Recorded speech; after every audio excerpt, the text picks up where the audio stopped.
Seigneur, que ta grâce, seule ta grâce. Nous voulons instaurer un état de droit. Et dans un état de droit, il y a une justice indépendante. Ce n'est pas à l'individu Félix Tshisekedi de commencer à faire justice.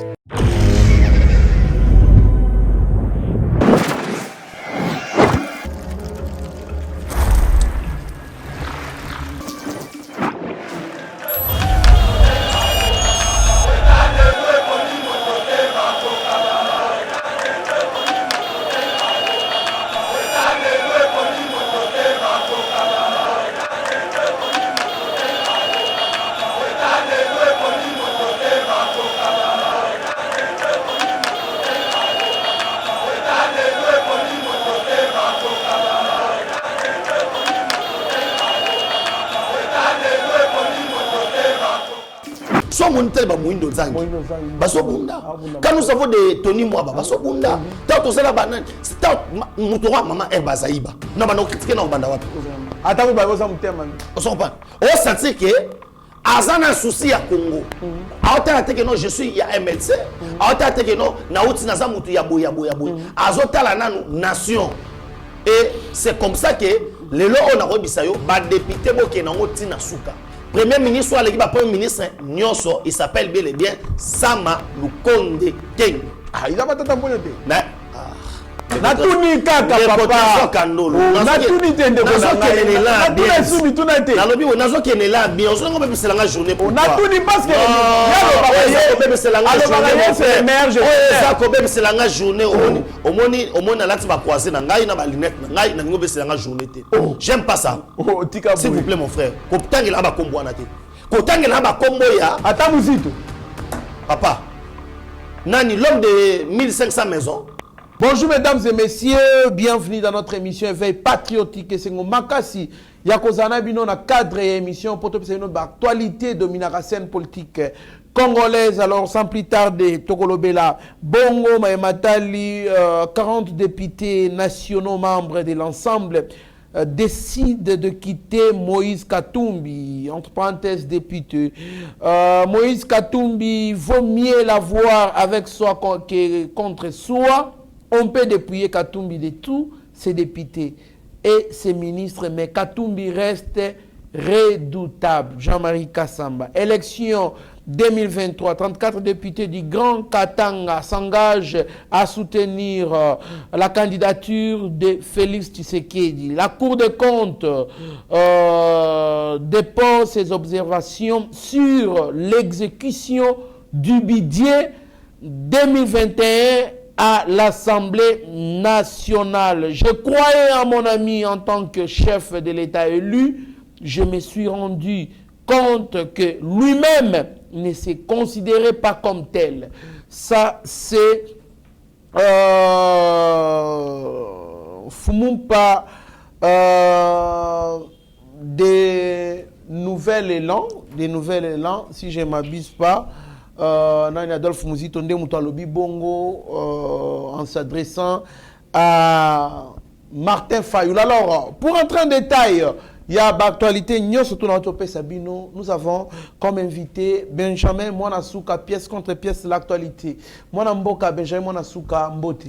Mbote ndeko Trésor Kandolo, mbote na balandi nyonso to Yeba TV, mbote na ba o to bazo sala biso confiance et mikolo nyonso to bazo tika biso te, on est là ensemble pour servir la nation.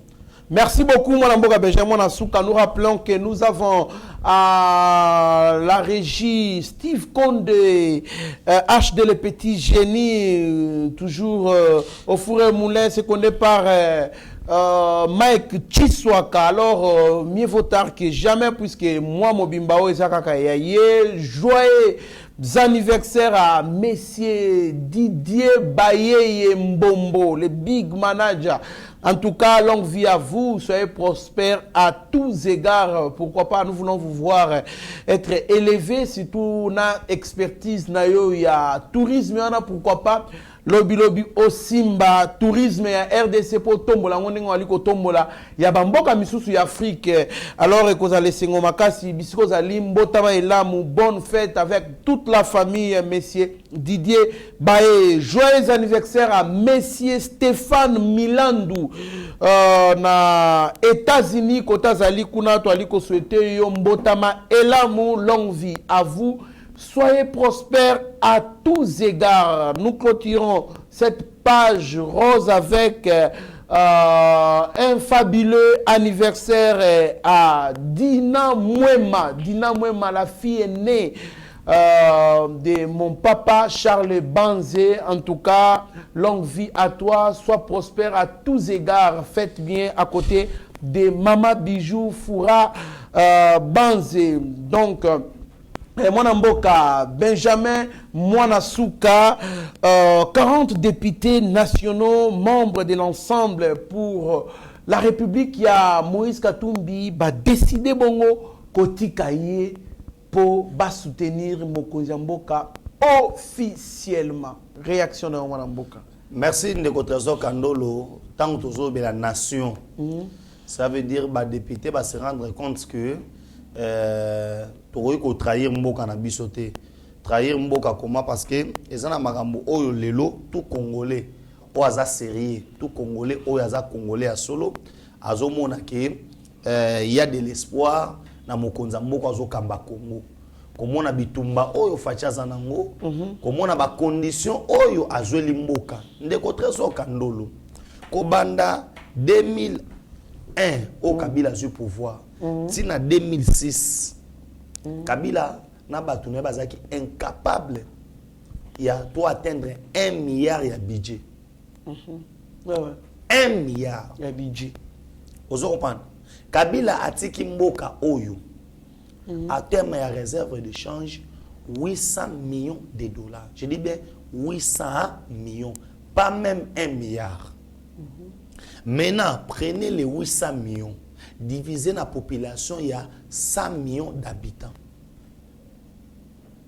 C'est comme ça que Fachi a coûté beaucoup. En un laps de temps, ton en moyenne, et l'autre Kabila sali 6 ans pour atteindre, non, pour sali 7 ans ou bien 8 ans pour atteindre, parce qu'en 2006, tu as 1 milliard à budgéter. Ou a sali 8 ans. Fachi à atteindre yango na auto bengi une année. Tokena nouana te na trimestre moko. Trimestre moko ce qui fait 9 mois. Na 9 mois, Fachi a réalisé 1 milliard. Oyo Kabila a sali 8 ans. C'est là où nous devons parler aux Congolais. Les autres vont me demander et bon mbongo batbazo la sociale non. Mbongo sikoto lobaka ekei wapi. Parce que à côté Mboka oyo na ba non payé ba non payé muto ke na musala mais ba futa kaye te à côté Mboka oyo na ba bande ko futa bango ba futa ba 90 000 francs congolais à commission ngoli lo muto zo toucher 300 000 450 000 ba misusu 600 000 na ba enseignant. Voilà, c'est vérifiable. Exemple, les alliés tozali na DGM, na secrétariat ministère ya justice, na ANER, donc ba salaire est mati. Kabila atiki Mboka oyo. Je dis bien Kabila atiki Mboka oyo. Toka ko ça la faste na ba crise toza nango. Est-ce que les gens ba oyebake budget à Congo zo mata? Wana mutuna ga ya 40 députés balongwe. Nazo loba expliquer ndeko Trésor Kandolo. Obi babenga émission éveil patriotique. Tout à fait. Tant au fandi a ozomona bakulutu ko ba zefilomeli ba fana bandako aussi ces émissions président Chikito Mouchachino. Jean-Louis Chimbalanga. Vous comprenez président Chikito Mouchachino a bengi yo a biso leki félicitations ils a pas maté. C'est parce que ils a émission oyo par référence. Tant ozomona émission a boitan ozomona que non la distinguée première dame afin de pena que non azota la biso ils a pour na pas maté parce que nous devons parler makambo oyo ils ali palpable. Kaka na tangu ya Fachi oyo. Parce que ba député makambo no loba oyo ne pousser ba longwa. Ba loba que non to ko tika muto aboité. Il faut to s'attacher na ye, to abandonner mbuma mabe. Ba député ba fandi. na tamukie na 4 ans na 4 ans ya pamba na 4 ans andimi kosala challenge ya ko moderniser ba aéroport ya Congo. A na so biso awa a 95% aéroport ya Kisangani esili. Ngaite Jean-Pierre Bemba Gombo. Alobi tata na ya ibiseke ke basingele kaka awa ya courant. Mais kuna na gemina atikala ko mona courant te. Makeboye akuti batie basinga. Polo tilike pela. Ana zo biso awa na nengo finga batu ya mbanda kate tout consort. Et pas ba kulutu na nga kuna na nini na chwapa. Et pas ba kulutu na ngai wuli ba konga. Batu ba moni makadam. Vraiment. Batu ba moni makadam. Batu ba moni robot roulage. Batu ba yebi lelo ke non so ba che ba trace bo na nzela lingo ba bande oyo ezali esika ba piéton. Ba piéton ba katisa. On se reprend. Parce que yebi sangai avec toutes ces réalisations, les gens vont suivre Katumbi pour na Katumbi azana nini. Qu'est-ce que Katumbi va donner du mieux? Parce que le Congo est en marche. Aujourd'hui, partout on parle du Congo. Le Congo est représenté. Aujourd'hui, le Congo est capable de dire aux États-Unis que non, NON. Si vous voulez que nous n'exploitons pas le pétrole, vous pouvez savoir bon. Le Congo est l'ennemi pour dire ceci. Makamwetali lithium et tout consort. On ne va pas livrer aux gens minéraux. On va livrer au monde les produits finis qui sont les bactéries. So bolingi oyo somba bactéries na Congo, so que boyi au fandi na yo. Quel est ce président là? Aujourd'hui c'est député, mon frère Trésor Kandolo. Balati casquette na bango ya ba nationaliste. Balati casquette na bango ya ba congolais, ils se sont dit non. On ne peut pas abandonner notre frère. D'après tout, Katumbi na Olstoloba, il n'est pas congolais mon frère. Est-ce qu'on doit abandonner un Congolais? Oh, Azali na voya bien. Makamona obeza qui vient les loter. Makamona solo bezali bakambu palpable. Parce que à partir de pour votre information, il n'y aura plus d'effectifs na auto bengi fonction publique. Lobby déjà tous les fonctionnaires à partir de maintenant balança qui go, bazo soit carte biométrique na bango ya fonctionnaire. Oh, Azali na piste. À partir de ce moment ici toutes les informations étant que fonctionnaire. Tolongo la moyibi ozaki na fonction publique. Aujourd'hui, nous avons un pays oyo ezali respectueux. Oyo bazui Nicolas Kazadi, bazui Gilles Alingeti, bazui nani cheval blanc nani Didier Boudimbo. On les a félicités. Na ba organisation munene États-Unis. Pour la Moussana Bango. On a pris encore Patrick Mouyaya. On se comprend. Aujourd'hui, nous avons un gouvernement. J'ai dit le gouvernement Samalou Konde, c'est le gouvernement le plus... Banda 1960. Banda Congo. Déjà. Banda 1960. Banda Congo et Zala Congo. Ils se sont distingués. Premier ministre, ou l'équipe premier ministre, Nyonso, il s'appelle bien et bien Samalou Konde Keng. Ah, il a pas tant de temps. Natuni kaka papa natuni tende ko na bien sumi tunate nalobi onazo kenela bien ozo ngo bebisela nga journée pour natuni parce que yalo bebisela nga journée c'est meilleur journée ça ko bebisela nga journée omoni alati ba croiser na ngai na ba lunette na ngai na ngo bebisela nga journée te j'aime pas ça s'il vous plaît mon frère ko tangela ba kombo na te ko tangela ba kombo ya ata muzito papa nani l'homme de 1500 maisons. Quoi l'homme de 1500 maisons? Mon frère Trésor Kandolo, Kotanga Mamboadi Matata Mponi, Molé sérieux, Akokumisa Matata Mponi. Nous savons comment ce type-là a maquillé les chiffres. Ce type-là a fait le semblant. Il y a un bon jour, c'est un de Trésor Kandolo. Aujourd'hui, où est Bukanga Lonzo? Marché international de Zawap. Tous les projets, plus de 19 projets lancés par Matata Mponi et Kabila et Boua l'échec. Les stades municipaux. Et Zawapi. Et Passerelle. Et Zawapi. Et ça wapi. Moussousso qui est échangeur au coûtant Benani Fanda, ça nous a coûté 15 millions. Ces histoires-là, 15 millions. Mon frère, 15 millions, ça peut 15 millions. Na Chali Metal awa, Chali Metal ka abanduko, to somma bene na femme quoi awa, to soudé, to ça le roi nate. Est-ce que c'est passé le coûter 15 millions? Et puis, passerelle, wana kobanda, il fallait boulevard Mouloumou, dans l'aéroport, il fallait en 12. Na 12, ça à 5. Hein? Na 12, ça à 5. 7 kenda wapi. On n'est pas des fous, on n'est pas des corps. Aujourd'hui, kende kobenge la ngai nani José Makila Soumanda. Akende na Kisangani, atala o facha sali. Benge la nga Matata Mponyo. Akende le amona lancement de travaux. Amona courant. Amona ba école oya la kakibiso. On a jeté plus de 400 ponts. Kende ko lukela ngai. Depuis l'avènement du Kende ko lukela ngai Maker Mwangu. Ata la biloko l'excellence Tony Mwa basali na EPST. Il n'y a pas match. Ndi contre Kandolo. C'est pourquoi ces députés là, batali balobité. Toko kena loyengete. Ils se sont retirés et pas à Katumbi. Parce que peuple congolais a sa fungoli misu. Omoni kombo ya batu mususu et go police yo. Omoni kombo batu mususu. C'est pourquoi j'ai aimé Adabombole. O aloba katara bisi fayulu candidat. Avant même biso toté na balaba to ndako lobalobi, c'est aujourd'hui que l'opposition a perdu les élections. Vraiment. Il y a le barango déjà. Alors c'est aujourd'hui que l'opposition a perdu les élections. Parce Pourquoi? Parce qu'il y a un qui oyo bazotia angwalima. Oh bazotia angwalima. Voilà. Il est prêt à vendre la nation ses intérêts personnels. Il y a de ces gens. Kandolo. Fachi est parmi les dons que Dieu nous a donnés à la République démocratique du Congo. Nathalie, chef d'état-major général, un homme de Dieu. Président coup constitutionnel, un homme de Dieu. Président coup constitutionnel Ateya. Vraiment. Natika Nabi, non.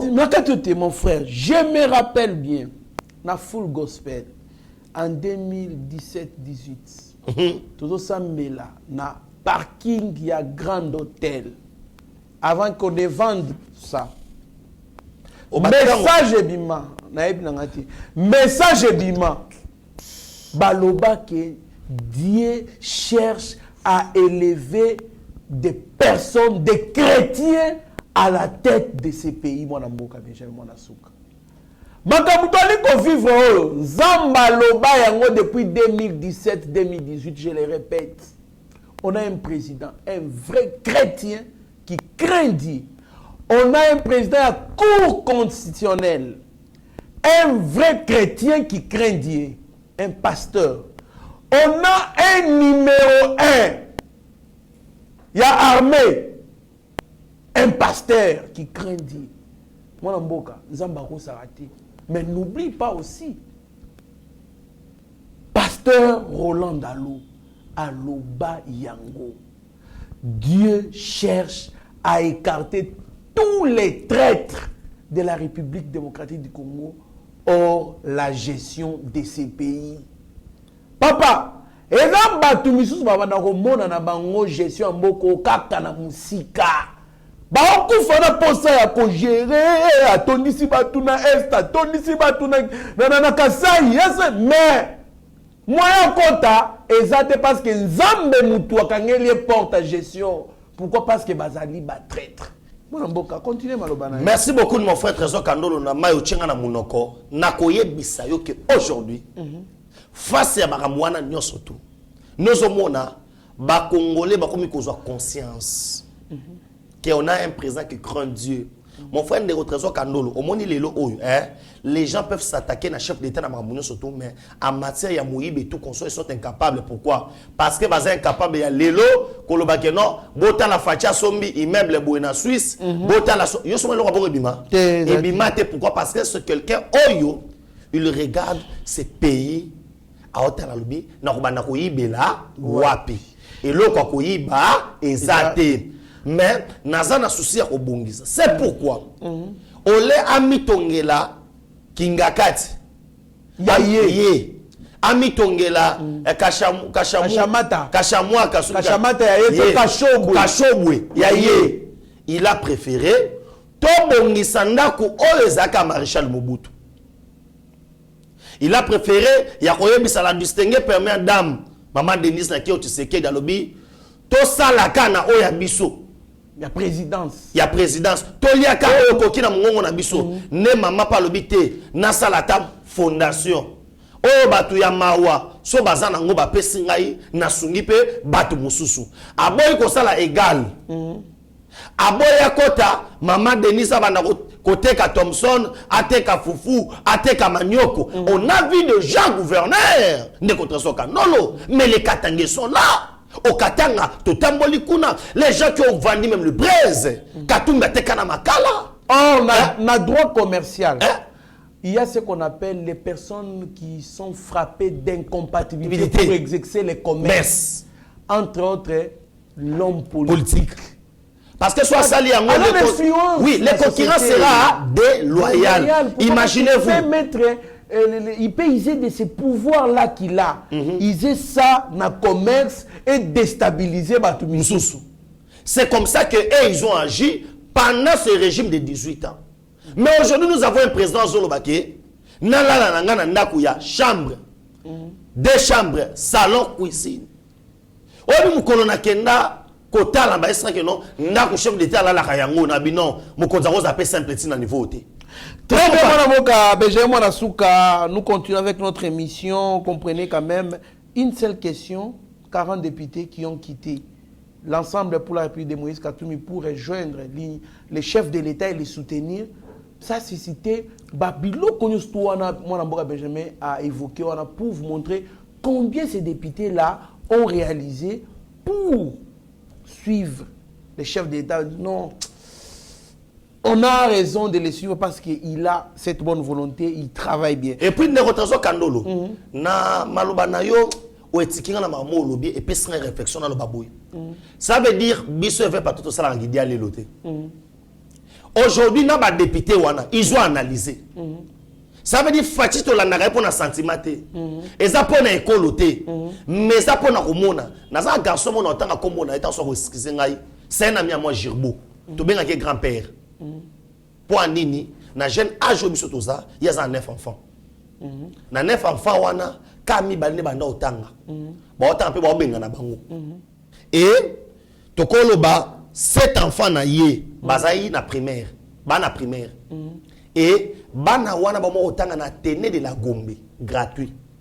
Garçon wana ala lanzala. Basala nzela te. Soke koyebisa ye ke Fachaza mabe boko bunana ye mamona lobeza vrai na quartier nanga. Bo bunana ye et chose grave. Tango bazuba manuel scolaire ba pesi bana na tene de la Gombe. Masa na ngosenga no. Mbana nanga ba komikolo ba français. Ba mo sa papa ça va comment? Oh école bana bando tanza papa boni. Ba tsanga ki biso boy. Ba tsanga biso to na brique 4 5. C'est pour te dire quoi exemple na muke yake.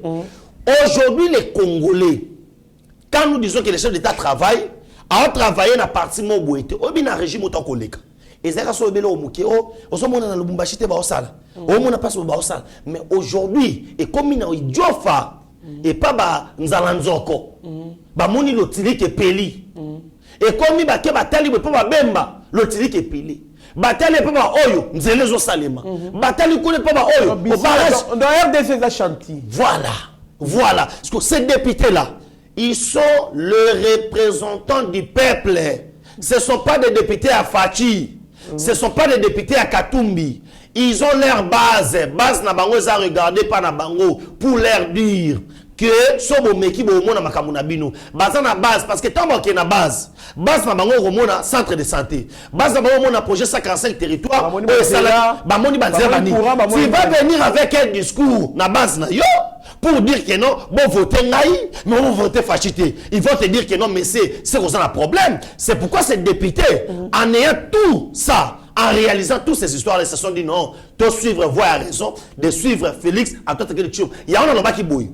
Katumbi a soutenu Fayoulou dans l'élection il y a 2018.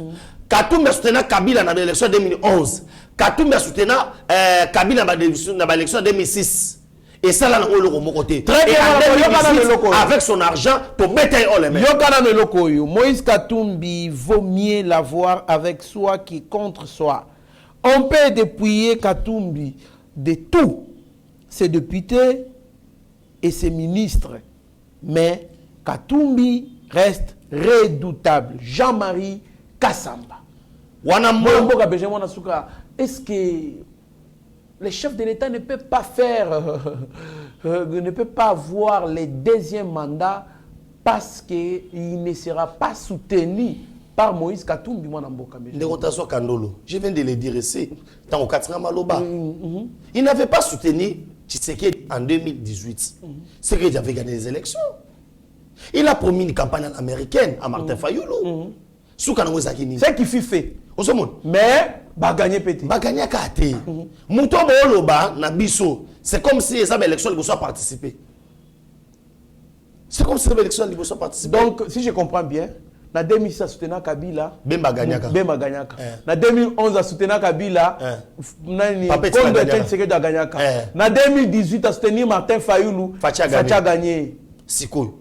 Même ici, on dit il est redoutable. Moto solo bananga wana Jean-Marie Kassamba tuna kaeka elo moko. Yo vanda na Kabila la mukana ye. Kabila zo diplôme d'état wapi? Oh, babi question il y a que fort papa. Nana yo tuna ye. Te alobaka ke o Kabila atanga bisike belé. O batuni Kabila azo diplôme wapi? Mais alobi atanga bisike belé. Abino Kabila azo diplôme te. Azo diplôme d'état te mais azo bac. Abina pays nini? O te mais atanga bisike belé atanga na Tanzanie, atanga na Zambie, atanga na Boye. Batuni yo comment on est aux aboyés, ils ont babiloko oyo, n'est au fan de la boue trésor candolo. Il suffit de tout notre ah, Benjamin Monasuka, on va noter, Benjamin Monasuka, a zoka diplôme d'état naïe, place boue. On a eu la chance au Kenya et au Koutana Moutumo boue à Kotoyaka,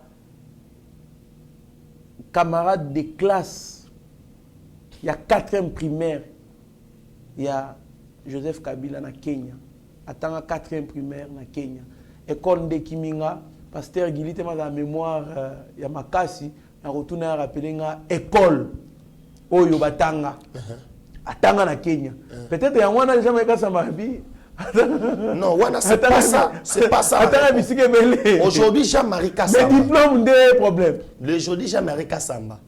Quelle est la crédibilité oyo Katumbi azanango? Quelle est la popularité? Il demeure redoutable même sans ses députés, ses ministres. Le problème en est quoi? En français, on dit toujours, c'est les résultats qui arrêtent la contestation. Aujourd'hui, Katumbi Beu ako Ganga, ako Loba, ako Chambongo, ako Somba Batu, Makoko Somba conscience à Batouté. Les gens au bas mon ami sala fachezo quand kata osalema ils seront reprochés na bango moko. Mon frère, ezana loko oyo était ya kamutute ko leka conscience na yeboko. Quelqu'un peut ignorer quelque chose na miso abatu. Mais tant on ozonga tant na ndako. Yemo enfant na babate, c'est que trésor kando la vie a raison. Na tanga yango na Bible, un centenier romain, tant Christ à rendre âme à l'obéissance Seigneur, je remets mon esprit. Attends la obéissance certainement.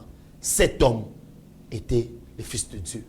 Ça veut dire quoi? Dans le fort intérieur à Congolais, il que non, Katumbi a Congolais. Élément liboso yangowana. Alingapi ba Congolais. Parce que dans le domaine moral de Tikelaye, Azala gouverneur, Azana président d'équipe, ce qu'il a fait, les alisano mon frère Trésor Kandolo. Ce qui vita Thomas Zembe, Azu coupe. Parce que ba Congolais. Mais il n'a pas si supporté. Vous pensez que c'est le chef de l'État. Et là, il y a les lignes de Rosalema. Mais dans ces pays, nous tombons dans des pièges pareils. Aujourd'hui, maintenant, les Congolais,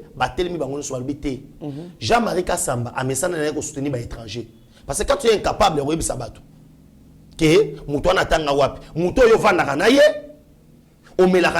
Si on peut poser Kassamba ces questions-là, c'est parce que non, il sera facile pour naïe à répondre à la question à Congolais parce que ce sont des choses oyo et tchaka flou na mito ba Congolais. Ce sont des choses tchaka flou. biso to bien que Kabila ceux qui master ceux qui na banini comme non azwa qui équivalent à master boina boy des histoires aux hommes si lui le près de Kabila on a information on a été ça veut dire biso to dimension tout le moment la cité. Si on avait demandé à Kassamba ce genre de questions, c'était pour éclaircir l'opinion. Na babiloko le bamaki non, ndekwa na tangate, ndekwa na sala boité, ndekwa na sala boité. Mais il a été incapable. Il y a qu'on répondre à Kabila était incapable Kassamba.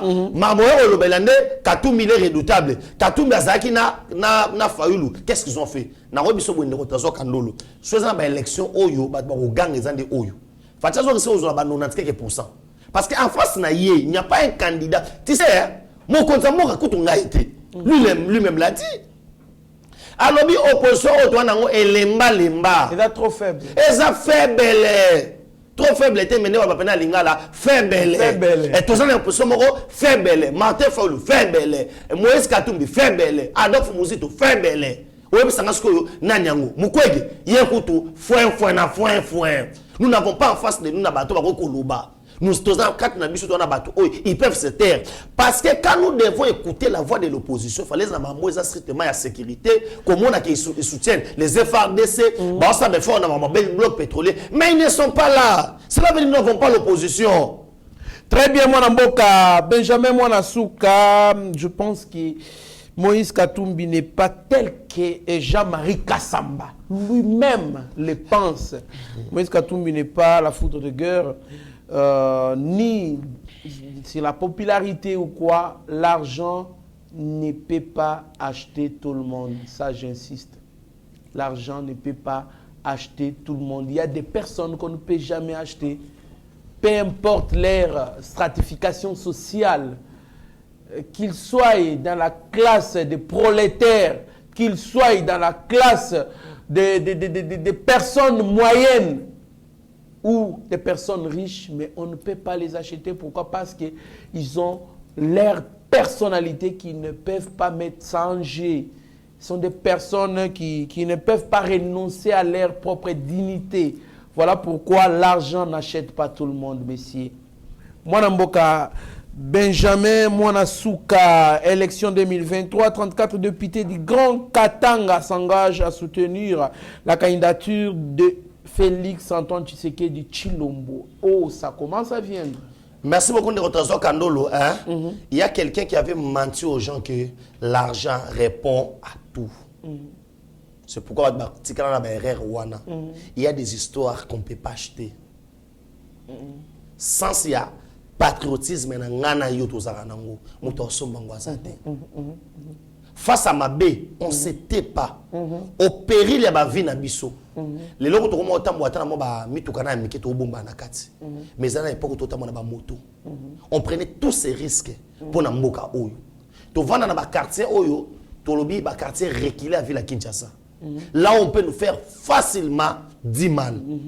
Mais le cola, sans il y a patriotisme na biso, on ne peut pas acheter cela. Bah, on tient la ressource bisoté. 2023, Fachi ou rien. Na oka musayo. Mutu kana ngezo ki na décoration. Na okoma déjà candidat na ngai Félix Antoine Tshisekedi Tshilombo na mutuka. Au moins na ba tchango nyonso to ba autocollant na ko filmer en route pour l'action émission na ko mena Fachi ou rien. Parce que en face il y a na mona candidat ni nyangote. Parce que le problème c'est total profil il y a candidat yango. Tous les candidats vont présenter Ngaï, Bagera, Baéchoua. Ils n'ont plus rien à prouver. Renouvellement, même il y a classe politique, soit j'aime, soit je peux dire que non, j'aime mon boué. Mais tous ces gens, au Ngaï par exemple, Martin Fayulu, il a été avec Kabila, Nabanyos. Nasuka, solo. On a vu même, Bakina, la bloc na FCC. Bloc patriotique. Mouzito pas le belango. On a vu un Diongo qui mourant dans la prison. À cause de Kabila. Mais dire que vaut mieux Kabila que Tshisekedi. Sortir na prison. balobi moto ya boloko bomengo na ye ezalaka liberté. Ozoka. Mais diongo sorti kolobake c'est grâce il y a accord il y a 5 ans nenga na bimi prison et ça grâce à Fachité. Ça veut dire en face na biso to na bato bana nzala. Net ba diongo bana nzala. Non ba payer to ba na bibia basombi bato te basombi te. Toi na bato ya nzala. Toutes ces déclarations là il est fait parce que ça qui a besoin il y a poste moko politique. Oh il y a na tango yazo sengela te ça veut dire wana bato ya nzala.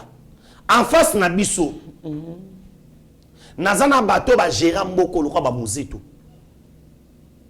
oyo eloko to retenir zanini ezaka ke asomba banda ku Kongo mobimba ngama muzito no lobango mingi te na benga vice gouverneur j'ai koko mulu tout sona zuita na obete la vie tour na calcul qui na récupérer ba document nous avons un matin tamponio voleur. Les voleurs de la République, Oyo, moi, je suis Zate Koutou. C'est que, Aïbi tellement na maële makasi, na ba loi la République. Oh mon, nous avons en face de nous Sunani. Docteur Denis Mukwege. Oyo, Moussala qui docteur, a commis un chômage. Parce que Facha Sisi est insécurité. Parce que Facha Sisi. Parce que viola kalsu sur ma maman. Na lingi to kota ba angla ba mama te des fois ça blesse ne rotazo kandolo ozomona sensibilité ya ba makambo mama tu sais quoi olobi na yo bien mais yoka ba détraiter na biso ba sa nini au moins tant olobi ka nini ba katika parti wana ils vont pas ba okena suite te les temps sont ba ko attaquer yo ne vérité ya oyebana maintenant su comme le tangoli na mabe ya wana lo bakake bulo oyo mukwa gazaki nango ana ngo susute. Mais Mukwege nous dit que bateau bazo kanga ba osa mabe sur des occidentaux. C'est ça que Mukwege a oloba. Mais chose grave, candidature na ye. Bato ba soutenir ngo. Bato ba soutenir ngo. Les mêmes bateaux oyo ya bande ko tanga ke bangonde baza ba hauteur. Ko ba meilleur ami na ye. Ba ko ba meilleur ami na ye. Mais ndeko Trésor Kandolo, on n'est pas des cons mon frère. Le lo o to bazo baté. Ndeko Trésor Kandolo nzamba sa biso mongolo.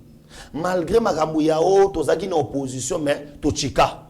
Mata kuna ba colline espéré utambola ba mia na bino utanga ba chiki nzambe pasala makolo komina kilingwala toki na biso na ba yese awa tokota ba chiki et ça là que non to raisonner en sens normal lelo oyo mon frère oye meloko moko o ngana ho yebiso zanini ezali ke en face na biso na mona candidat oyo akoyi ko bangisa ko lengisa te po yebi de Shadari na réunion bakendaki abenga pena ogise kabuya alobi changa na mer nazo ngana ndako yo mona te na nini wana achebi na ve ndeko changa na mer abengo to sola pona moni nazo ngaka parler na ngapo. Merci beaucoup mon mboka Benjamin na suka tokomo ke na suka ya émission na biso je croyais en mon ami en tant que chef de l'État élu. Je me suis rendu compte que lui-même ne se considérait pas comme tel. Ça, c'est Adolphe Muzito qui parle de Fayoulou. Il y aurait mis et reprise. Il fallait que ça ait ma lobby pour na Kukamba, la Mouka. Moi, je réaction. Merci beaucoup de votre Kandolo. Fumumpa auti na base. Atamboli pena na bandu là moi wana nazo féliciter aza sensible. Yaya Elakisi qui est frère, qui n'est pas frère. Il y a eu un problème na Bandundu. Fallu comme état leader. Il y a Bandundu. Akei. Akite. Et Muzito quand même je le félicite. Na point wana akei. Akute na base. Makambo Muzito oloba oyo. Eza mambo ayo ki na base. Non amoni. Na oya moni. La réalisation. Parce que na base amonde yake non. Na koya ndenge nini na détruire beau frère awa ako bando détruire beau frère na likambo nini pour fachi beau frère naebi Muzito mama na e mo mwasi na azali ngalula chanda ce qu'on a on détruit beau frère Neni pour on détruire beau frère faut ça balima solide on le baki ta la prometteur bino boy yé montant à tamboli à mon nom c'est un ngombe à mon pas réalisation na manzela ah on est commandé boy muzito atamboli côté musabi oh nana gombe to na za wapi masretwa za banu nesko yo atala lobité na on ngana kota na mbeba pourquoi faut le temps que na cop n'est pas Kabila que na yé moko mais muta fungola cap cop Kabila za muzito pour muzito azaki prise auto bengi et pas ya Kabila pour ne loko moko soki oboyi ko soutenir ngati na suka ngana osa nini na robinsa ba dossier nyonso o yibaka tongo za premier ministre azala lo mutu mo bakangi na kingo pa ya Kabila yé muta bima Fayulu pa nani or tous les relations avec Mara Fayulu akoma yanki aussi yango so bu pc place comme yaye ayaka na rassemblement awa boy na boy et ko akom sa au bord na ye ah bon la muka pa nga kanga ko mabord na ye muta pesa kombo fachi dynamique de l'opposition et comment asakapara nango akanga mana asakapara kana babiloko iya saka moto yo so la ki se place mo bato baza so la ki se mutu yalinga ko ma pire mutu wana nde ba Fayulu son mojito se sent maintenant en danger anazo ebisa mojito n'a pas de choix soit l'ingi service politique na ye soit l'ingi azonga au moins député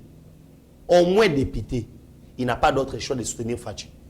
Très bien mon Mboka donc ça va déjà ba à lobby Fayulu asala dana kisangani kuna na réunion na bango ya décider ba bis il est le candidat mututo ya ko salier na ye il faut soutenir candidat ya Fayulu donc Fayulu rien.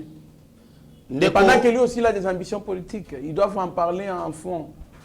Nako ebisayo mon frère Trésor Neloko Moko que aujourd'hui ezali difficile chanson Fayulu azwaki azongo lisusu c'est très difficile. Je dis bien c'est très difficile. Chanson azwaki obi na vu bien rango il y a d'autres choses où il y a kambala mo on a vu les opportunités qui ne viennent qu'une seule fois dans la vie où il y a ka on esili faut la zaki lo wazo porter lo ilo wapema et vimbi mais qui on va na matiti boy pa et pas suki et ils ont sauté et opportunité au Fayulu azwaki a tir la kozongo sauter moi j'ai pensé que Fayulu devait profiter de cette opportunité pour implanter son parti et s'aider partout. Mais à saisir l'opportunité. Maintenant, à l'approche des élections, chacun de nous, or, Fayulu pour servir politique na yé na mit oyo, ils ont un dialogue. Ils ont une élection. C'est pourquoi il n'est pas prêt pour une élection. Il doit chercher des histoires. Bah, j'ai l'accord constitutionnel.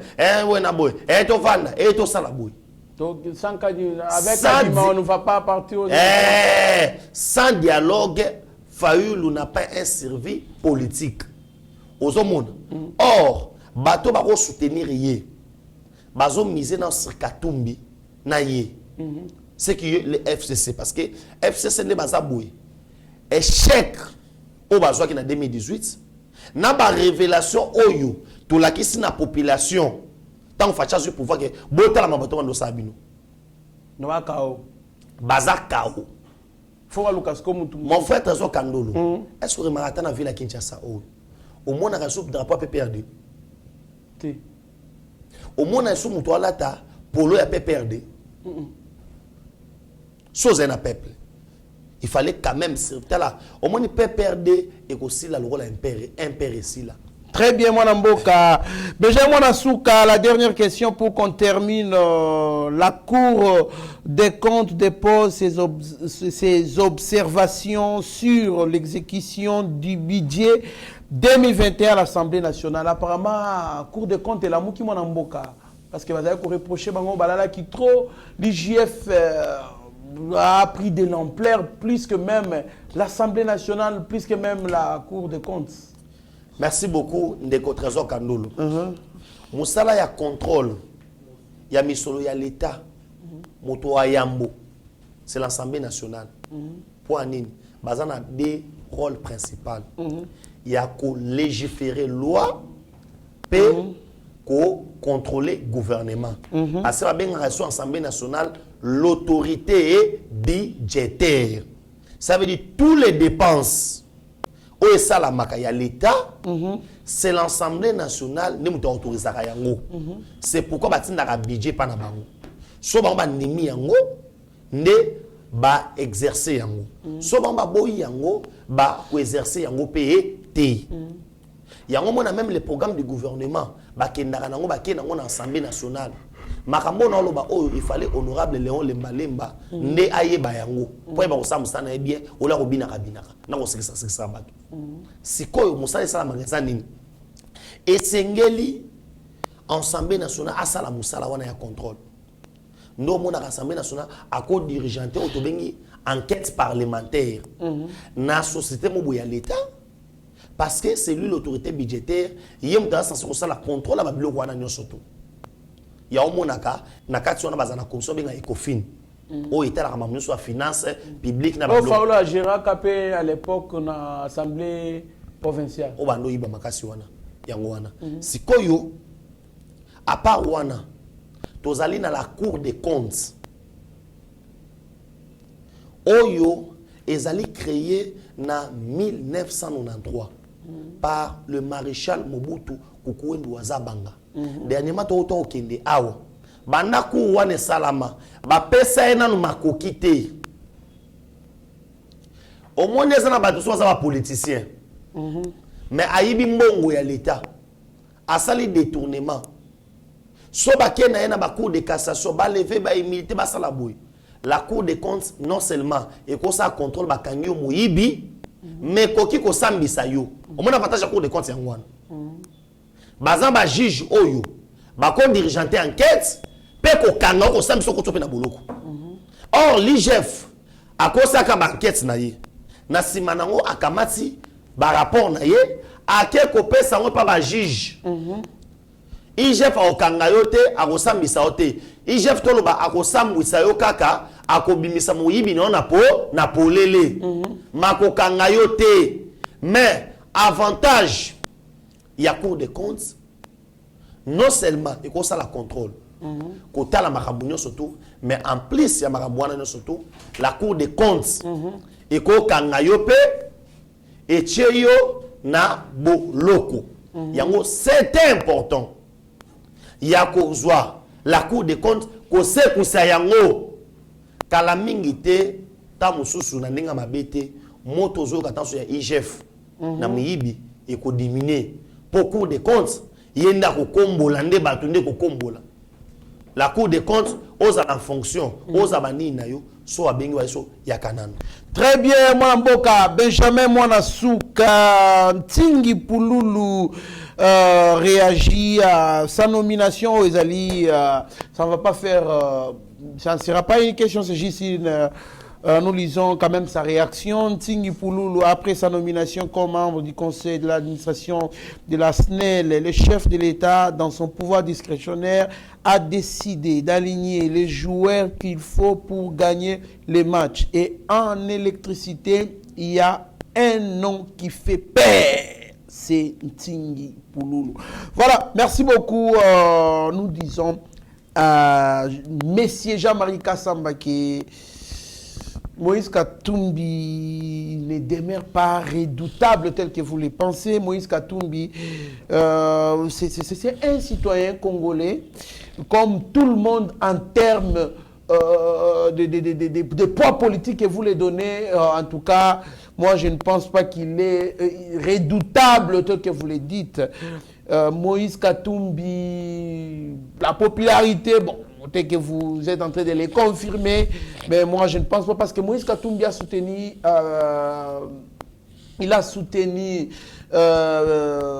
Joseph Kabila en 2006. Joseph Kabila était battu aux élections 2006 par Jean-Pierre Bemba. Moïse Katumbi a soutenu Joseph Kabila en 2011. Ces derniers étaient battus avec un écart écrasant par le fait Etienne Tshisekedi Wamulumba. Moïse Katumbi a soutenu Martin Fayoulou en 2018. Malheureusement, ce dernier a échoué face au président Félix Tshisekedi. Alors, je ne vois pas en quoi les retraits de Moïse Katumbi dans l'Union sacrée peut faire échec au deuxième mandat du chef de l'État. Félix Antoine Tshisekedi, je ne crois pas. Je pense que la réalisation est qui ça me coûte chef d'État dans la géragité. Mais à bêta qui bango quand la réalisation est salami boy à gérer ba moni vision nae ba moni bonne volonté ba moni makambo sali à dévoiler ba erreur oyo Moïse Katumbi na baninga nae ba sala na gestion na bango. Mais bon, que non, Moïse Katumbi est redoutable, il demeure redoutable même sans ses députés, ses ministres. Donc c'est faux et archi faux. Monsieur Jean-Marie Kassamba, Moïse Katumbi n'est pas une foudre de guerre pour faire peur aux élections. Oui, l'argent peut acheter des gens, mais l'argent n'achète pas tout le monde. Il y a des personnes qui ne peuvent jamais renoncer à leur propre dignité à cause de l'argent, même si vous mettez des millions. Pourquoi? Parce qu'ils sont fiers d'être ce qu'ils sont, malgré leur stratification sociale. Peu importe qu'ils soient dans la classe des prolétaires, des moyens ou des riches. Mais on ne peut pas les acheter. Voilà pourquoi l'argent de Moïse Katumbi ne peut pas acheter tout le monde. Merci beaucoup, mon Mboka. Benjamin Monasuka, Tala Caméra et Steve Kone acheté le petit génie. Et bon, Opesa Malobanoyo Yasuka. Merci beaucoup, Ndeko Trésor Kandolo. Merci na balandi na biso surtout. Vraiment, toye ça va congolais que na moment oyo nazo ebisa yo eza na makambo yo ba congolais faut ba retenir que il y a des ministres qui travailler pour na contre chef de l'État. Ah kato lo ba information to comme na biso Cheribo Kende motion de défiance contre lui parce que on a beaucoup déploré. Ba bis ba pesi étudiant awa. Et ce monde a été qui wapi de Trésor Kandolo. Nabi que pesa na bana Congo Airways babomi. Congo Airways alinga bomba yango kaka ote basa soki Air Congo. Ba tozana Babylon na biso oyo nani asa Charlie Metal asaka babato awa. Bo pesa bango mbongo basa babato awa. Oki no kolukila baki mambala babato na Turquie, cop na yo. Tout ça parce qu'il ne travaille pas dans la vision Mokonza Mboka. C'est pourquoi Anazo Sabino motion déjà contre lui. Merci beaucoup, mon Mboka. Benjamin Monasuka, motion de défiance une motion de défiance plutôt a été déposée au bureau de l'Assemblée nationale ce mercredi 12 octobre 2022 contre le ministre des Transports et Voies de Communication, Chérubin Okende. Nous rappelons aussi, mon Mboka, Benjamin Monasuka, que semaine passée, députés nationaux et ensemble, il faut balongola, animateur, puis à Moïse Katumbi, bazana gouvernement, bazali mandataire. Je pense que c'est ratissage qui commence déjà. Voilà, notre besoin de Trésor Kandolo. Ce ministre s'est permis à Rokamata, permis de conduire dans le Congolais. On appelle un moment d'infiltration. On ne peut pas prendre un domaine à permis, domaine à passeport, presse immatriculée, faire ça dans l'entreprise où ils allaient à Libanais, à étrangers. Il y a des Congolais qui ont aussi des moyens. Balance à appel d'offres. Ceux qui Kandolo en Ambongo, au hasard congolais. Quand le chef d'État dit que non, on doit faire des millionnaires congolais. Donc déjà, si ceux qui sont allés dans la maison, ils ont imprimé à Congolais. Pourquoi pas ça va marcher on est pas dans il signe un marché, on a degré agréé. Ça va permis Libanais. Non. C'est pourquoi tous les agents secteurs et transport non NON pour les tout ça c'est parce qu'ils ne travaillent pas dans la vision Mokonza Mboka. Mais ils travaillent dans la vision Yamutu. C'est pourquoi on a besoin de ministres qui sont des républicains. Les ministres qui sont capables de la nation. Aujourd'hui, nous avons des ministres au Tali Penaboué. Soit au Tali Lelo Nani, Vélabiso Lotonoula. Il ne sait pas. Il ne sait pas. Soit mon tel Mouindo Zangi. Baso Bunda. Quand nous avons des Tony Mwaba, Baso Bunda. Tant que ça, c'est tant Moutoura, maman Erbazaïba. Non, mais nous critiquons dans Bandawapi. Attends, vous avez un terme. On s'en parle. On sent que. Azana souci à Congo. Aota que non je suis ya MLC. Aota que non na outi naza mutu ya boya. Azota la nation. Et c'est comme ça que lelo on a rebisa yo ba député bokenango tina suka Chéribé Okembe il faut akoya. Tout à fait. En tout cas, merci beaucoup. Bon courage à ces députés-là, d'ailleurs, qui a pris cette initiative. C'est une très bonne initiative parce que Chéribé Okembe travaille contre la vision du chef de l'État. Babis Academia, Transport Academia, étudiant, il y a une personne partout, na Facebook, partout, où Babis Academia attaque Kangai. C'est-à-dire identifier Kangai, identifier Ngai pour la collection que Ezalaka Kati. Pendant que le chef de l'État a Babis pour les étudiants. Toujours ces messieurs qui s'est permis à Babis soit Tomo Nakayangoti. Comment est-ce que Congo Airways, Congo Airways, les lots, presque na mode, il y a disparition. Pour na toujours ministre de transport, non. On en a marre. Na bateau qui travaille contre la vision du chef de l'État pendant qu'il est dans le gouvernement. Donc, restez branchés. Sinon, moi, et bon, clôturer. Merci beaucoup, Naba Congolais, partout dans le monde entier. Nawe Sabino, aux aposa, il y a aussi un 20 mètres sur 20 à $2,500 payable dans la tranche. Au béni, numéro, on a épice 243 9 70 40 89 57. Puis 243 9 70 40 89 57. Ou à peine après ça, on a brique, il y a bien, il y a qualité, il y a bien. Au béni, on a numéro, on a partout aux alana Kinshasa, on a un livre, brique, c'est pour nous que on a besoin de Congo développer. Au fan en Allemagne, les États-Unis, nini, zonga Congo, totonga Congo. Au sommet peu hectare na opona bilanga, quand on a numéro, on a les lots clés spécial na kopesa na bande on nyonso baza kisangani ete nzamba pambola bino. Yango wana kala mingi te ba avion banda route ba États-Unis zo kitapena kisangani pour aéroport international Fatima Musala kitoko. Très bien, mon Mboka Benjamin Nasuka, puisque vous parlez de nos frères et sœurs qui sont dans des pays étrangers, Libana Mboka, qui bazon abaya kotonga, on a remarqué une chose terrible na Kenya. Na baninga tokendaki pendant ba vacances na bango, bango nyonso babi bazonga kana mboka. Na bamboka na bango batonga bandaku. Babi kuna po baye bakoza riche, oza important. Atonga et pas na bango. Il y a un Congolais, azana immeuble munelo kwa Sosakom. Déjà c'est bandaku, ce sont des maisons à louer, appartements ou louer ba vanda kana ba famille na bango ba biso ki ba ke vacances. Ba tikalaka au moins plutôt 3 maisonnées.